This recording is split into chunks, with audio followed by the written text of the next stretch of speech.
Today I'm painting a portrait of Ana Maria Gallis. Ana Maria is from the Macuxi tribe, indigenous to this region of Brazil. I'm painting outdoors on an overcast day, which I find to be the most flattering lighting setup to paint a portrait. In general, the softer and more diffuse the light is, the better.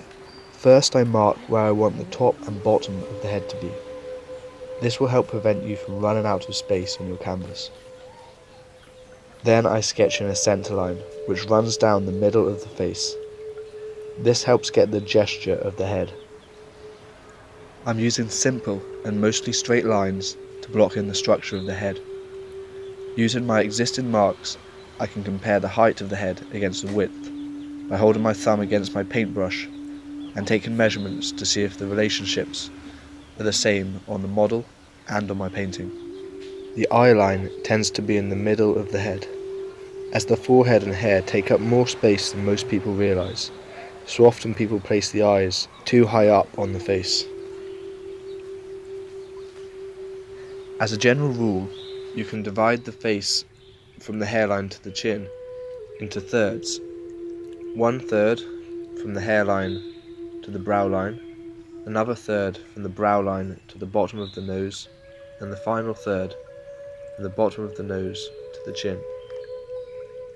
Now, on every person's face, these proportions differ a little bit, and it's good to pay close attention to this because, let's say, one of the thirds from the brow to the forehead is bigger than the other 2/3, then it will look like they have a long forehead. These are good things to notice, as this can really help capture the likeness. I now mix a mid-tone flesh value. I make the mix slightly darker towards the edges of the face. It gradually gets lighter towards the middle, but overall the value is a mid-tone. I make this mix using a combination of titanium white, Naples yellow, Winsor & Newton bright red, which is similar to cadmium red, just less toxic and a fair bit cheaper. I also add a touch of permanent green to my mix so that the flesh tone isn't too orange. For the shadows on the face, I make a darker mix, consisting mostly of alizarin crimson and some Naples yellow and a touch of permanent green. As I'm painting outdoors in overcast light, the shadows are much softer and lighter than a traditional chiaroscuro style studio setup. So it's important not to let the shadows get too dark and heavy. The only area in the portrait where I'll use my darkest darks are in the eyes and in the hair. It's also important to keep checking the alignment of the eyes with each other and with the alignment of the other features. For example, in this case, Ana Maria's head is slightly tilted, so all the features will line up in relation to the tilt of the head. I paint the eyes as a simple dark shape.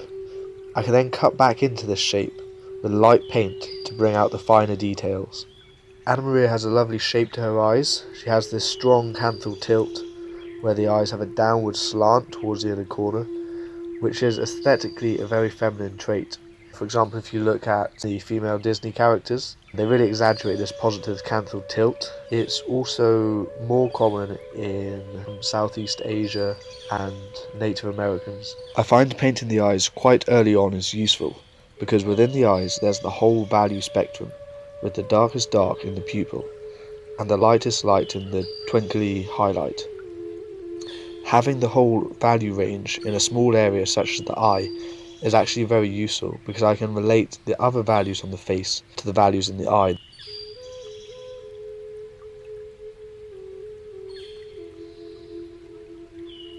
I'm now painting in the light planes on the face. I'm keeping the transitions between the light tones and the mid-tones very soft to help create the sense of form.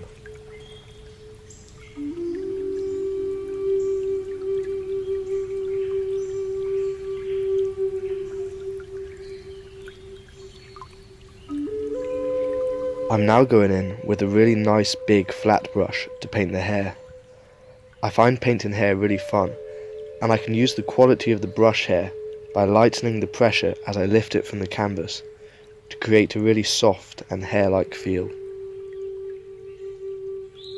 I only had one request from Ana Maria at the start of this portrait, which was not to paint the grey in her hair, which is a very reasonable request, and in fact I would suggest, if you are painting someone with dark hair who's going grey, maybe paint their hair a little darker than it appears. It's a very easy adjustment to make, and it doesn't affect the likeness at all, and it can take a few years off your sitter. You don't want to do what, say, Lucian Freud did to the Queen. I mean, talk about treason.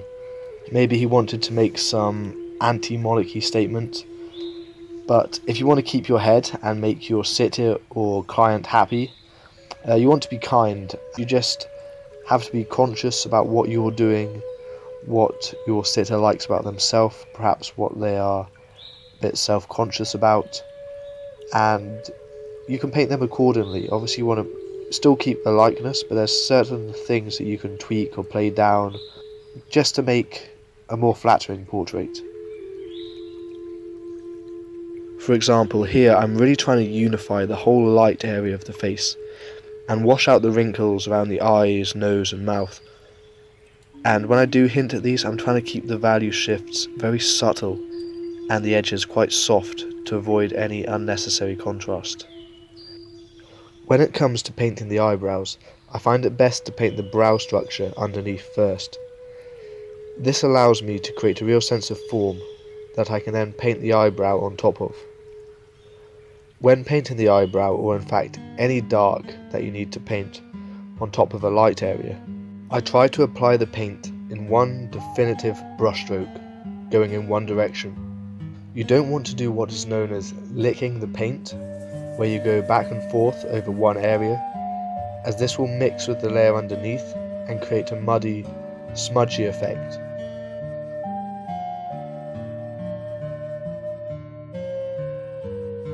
I'm now making some very subtle colour adjustments to give the face a very lifelike appearance. Within the face, there are broadly 3 different colour sections. The forehead is typically more yellow, the cheeks and nose are more pink, and the jaw is more grey. This is due to the blood supply in the face. However, you don't want to overstate these differences, as they're very subtle, especially if you're painting a female, as the last thing you want to do is make it look like she has a 5 o'clock shadow by painting the lower half of the face too grey.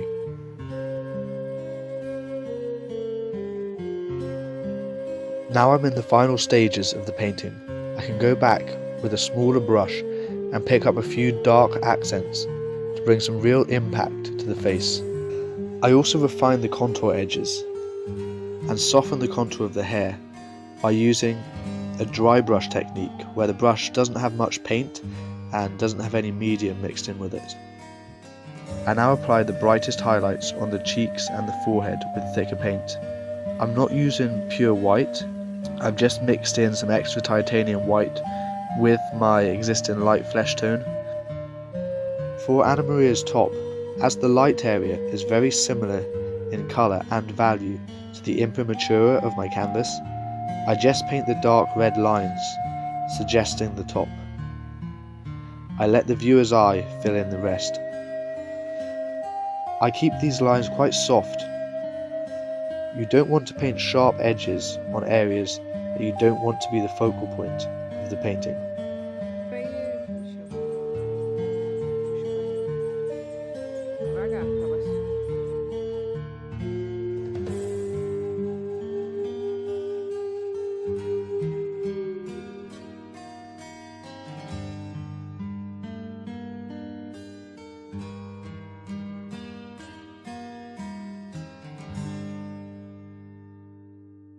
I hope you enjoyed the video and found it useful. Please subscribe to my channel. It really helps the channel. I'm trying to get some more subscribers and grow the channel. If you enjoyed it, give it a like, give it the thumbs up, and click the bell to get notified about new videos. Also, you can follow me to keep up to date with my artwork on my Instagram at George Thomas Artist. Thanks for watching and stay safe.